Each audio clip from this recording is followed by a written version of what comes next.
Hello, all, and welcome back to Nightwalker Medicine. Today, let's talk about calling report to the hospital.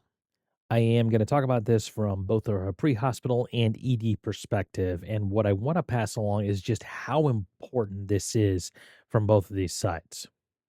Pre hospital friends, every agency has some guidelines for when you have to call the hospital. Most of the time, it's going to be in relation to you bringing in a trauma or a medical alert, which is obviously going to be determined by your protocols. Sometimes, depending on your city and the hospital, you may have to call report every time you bring a patient to a specific hospital. This can be for a variety of reasons, but unless you were told specifically by the hospital not to, make a habit of calling every time. When you call report, you need to efficiently tell the receiving facility the following: what happened? What did you find? What did you do about it? What do you need from the hospital when you arrive? Why? Short answer is because we collectively, as emergency medicine practitioners, have a goal to get our patients to definitive care as quickly as possible. Now, let's talk about it from the perspective of the ED. I know that it can be a pain in the ass to call us, but part of definitive care is getting the ED set up and ready before you guys roll in the door. I remember how frustrating it was when I would bring a patient into the ED and they wouldn't be ready. It's especially annoying when your dispatch starts hitting you up asking for your status, and all you can say is delayed at the hospital. Then your lieutenant starts getting in your case, tempers get elevated, and it's not good. We want to avoid all of that. So, to help avoid this, in the ED, we need as much time to get set up as you can give us. This means calling earlier than you think you need to. In my hospital, we ask every crew to call in no matter what. Biggest reason? We only have 30 beds, and we are the facility that everybody gets sent to. We don't have a lot of wiggle room, so we have to know who is coming in and why. In my hospital, we usually have one of our shock rooms set up and held for either trauma or medical alerts only. I imagine that most places will do this so that if needed, they have a room that can be put into use quickly when something that will require a lot of resources shows up.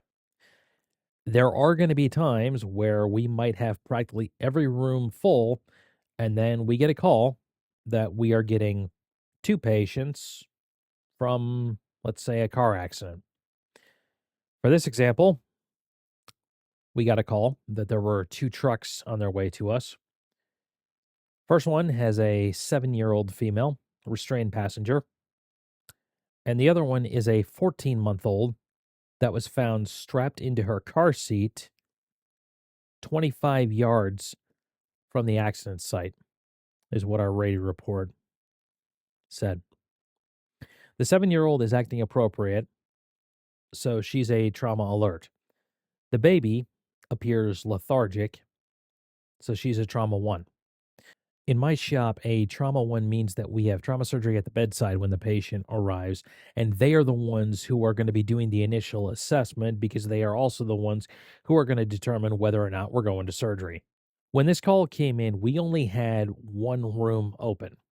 So this meant we had to very quickly move a patient out of the room. We gave a report to the holding area. We tried to clean the room really fast and got it set up for one of these two new patients that was coming in. Thankfully, we had enough warning and time to be ready for when both patients rolled through the door. The story ended up being, on this particular night, Mom lost control of the car on the highway and hit a guardrail doing about 75. The 7-year-old was a little bruised and shaken up. The 14-month-old, it turns out, had gotten ejected out of the vehicle when it hit. She didn't have a scratch on her. Car seat did its job. Mom died at the adult trauma center a few hours after the girls were brought to us. I know that it can be annoying. I know it seems like a waste of radio traffic, but I promise there are good reasons why we ask you guys to call. At the end of the day, it's all about getting our patients the best care as quickly as possible. Thank you so much for watching. Coming up, I'm going to have a video that's more of a how-to concerning giving radio reports to the hospital. Until then, please be safe. Hit the like button, subscribe to the channel, share it out, and I will see you on the next one. Bye.